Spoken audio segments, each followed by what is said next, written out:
ভালোবাসি তোমায় ও প্রভু, তোমার পথে চলি ও প্রভু, আরাধনা করি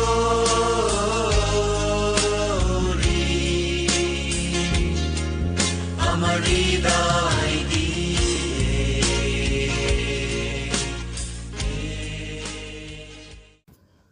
প্রিয় শ্রোতা বন্ধু, প্রভু যীশু খ্রিস্টের নামে জানাই আন্তরিক ভালোবাসা। আমরা আলোচনা করেছিলাম প্রভু যীশু ঈশ্বরের রব, প্রভু যীশু ঈশ্বরের পুত্র এবং লক্ষ্য করেছিলাম প্রভু যীশু ঈশ্বরের সহদায়ক। আজকে দেখব প্রভু যীশু ঈশ্বরের সৃজনশীল প্রতিনিধি। আমরা ইব্রিয় তার প্রথম অধ্যায় 2 পদ পাঠ করব। তিনি ইহাকেই সর্বাধিকারী দায়াত করিয়াছেন এবং ইহারই দ্বারা যুগকলাপের রচনাও করিয়াছেন। 3 পদ, ইনি তাহার প্রতাপের প্রভা ও তত্ত্বের মুদ্রাঙ্ক এবং আপন পরাক্রমের বাক্যে ধারণকর্তা হইয়া পাপ ধৌত করিয়া ঊর্ধ্বলোকে মহিমার দক্ষিণে প্রবিষ্ট হইলেন। এখান থেকে চতুর্থ বিষয় লক্ষ্য করি যে প্রভু যীশু ঈশ্বরের সৃজনশীল প্রতিনিধি। আমরা জানি প্রভু যীশু খ্রিস্ট শতভাগ মানুষ এবং শতভাগ ঈশ্বর। ঈশ্বর এবং প্রভু যীশু খ্রিস্ট উভয়ে তাদের ব্যক্তিগত নাম ধারণ করেছেন বা প্রকাশ করেছেন, যা হলো আমি আছি। যাত্রা পুস্তক 3 অধ্যায় 14 পদে ঈশ্বর মসিকে কহিলেন, আমি যে আছি সেই আছি। আরও কহিলেন, ইসরায়েল সন্তান দিওকে এই রূপ বলিও, আছি, তোমাদের নিকটে আমাকে প্রেরণ করিয়াছেন। যোহনের সুসমাচারের 8 অধ্যায় 58 পদে প্রভু যীশু তাহাদিগকে কহিলেন, সত্য সত্য আমি তোমাদিগকে বলিতেছি, আব্রাহামের জন্মের পূর্বাবধি আমি আছি। জিহুদীরা বুঝতে পেরেছিল প্রভু যীশু নিজেকে ঈশ্বর বলে দাবি করেছেন। যেহেতু তিনি ঈশ্বরের নাম ব্যবহার করেছেন নিজের জন্য, আমি আছি, এর জন্য জিহুদীরা ছুঁড়ে যীশুকে পাথর মারবার চেষ্টা করেছিল। কিন্তু প্রভু যীশু তাদের নিকট থেকে অন্তর্হিত হয়েছিলেন। পুরাতন নিয়মে পাথর মেরে হত্যা করাটা ছিল এই পাপের শাস্তি, যা লেবীয় পুস্তক 24 অধ্যায় 12 থেকে 16 পদ। ঈশ্বর মসিকে কহিলেন, যে কেউ ঈশ্বরকে শাপ দেয় সে আপন পাপ বহন করিবে, আর সদাপ্রভুর নামের নিন্দা যে করিবে তাহার প্রাণের দণ্ড অবশ্য হইবে। সমস্ত মণ্ডলী তাহাকে প্রস্তরাঘাতে বধ করিবে। এই কারণে ইসরায়েল জিহুদীরা প্রভু যীশুকে পাথর মেরে বধ করার চেষ্টা করেছিল, কিন্তু প্রভু যীশু কোনো পাপ করেননি, কারণ তিনি ঈশ্বর। যেহেতু প্রভু যীশু ঈশ্বরের সৃজনশীল প্রতিনিধি, সেই জন্য সৃষ্টির সময় প্রভু যীশুকে তৃতীয় ঈশ্বরকে লক্ষ্য করতে পারি, যেখানে ঈশ্বর বলেছেন আদি পুস্তক 1 অধ্যায় 26 পদে, আইসো আমরা আমাদের প্রতিমূর্তিতে মনুষ্যকে নির্মাণ করি।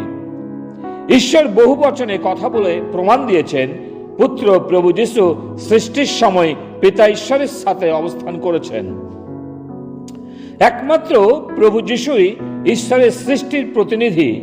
উদাহরণস্বরূপ যেশায়া 43 অধ্যায় 11 পদে লেখা আছে, আমি সদাপ্রভু, আমি ভিন্ন আর ত্রাণকর্তা নাই।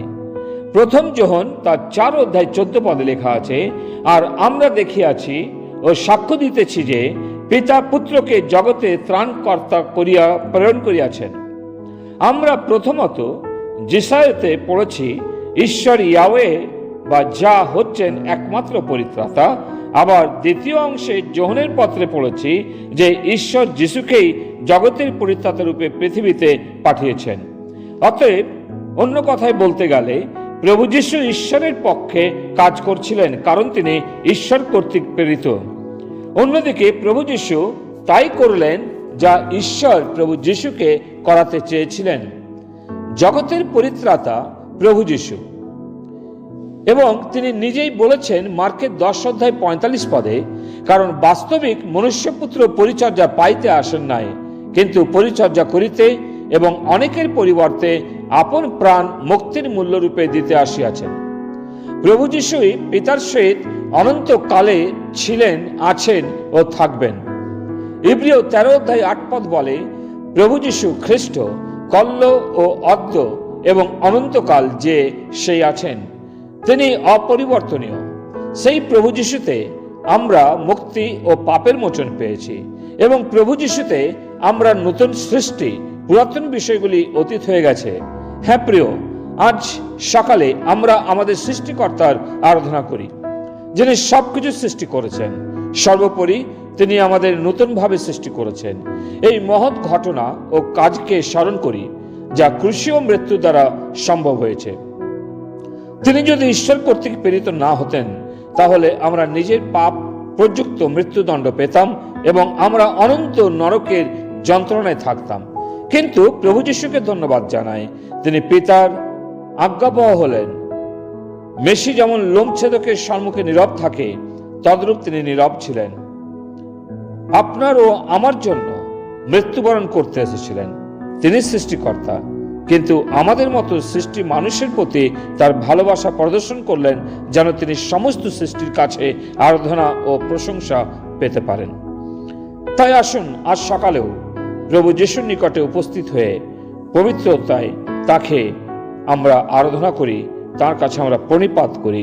আজ সকালে প্রভুকে আমাদের হৃদয়, মন, প্রাণ দিয়ে ধন্যবাদ জানাই। তার পরিকল্পনা আমাদের জন্য সমস্ত মহিমা আমরা তাকে প্রদান করি। প্রিয় প্রভু, আমরা তোমাকে ধন্যবাদ দিই যে পিতা ঈশ্বর তুমি পুত্রকে পাঠিয়েছিলে মানুষের পরিত্রাতা হয়ে। তোমাকে ধন্যবাদ দিই যে তিনি আমাদের পাপ থেকে মুক্ত দিয়েছেন, পাপ ক্ষমা করেছেন। প্রভু শুধু তাই নয়, তোমার সন্তান সন্ততি হওয়ার যোগ্যতা দিয়েছেন। প্রভু, তার জন্য তোমার কাছে কৃতজ্ঞ চিত্তে ধন্যবাদ জানাই। আজ সকালেও তুমি আমাদের পবিত্র আত্মার পরিপূর্ণতা দাও এবং তোমাতে এগিয়ে যেতে সাহায্য করো। প্রার্থনা প্রভু যিশু তোমার নামে চাই, আমেন। আরাধনা করি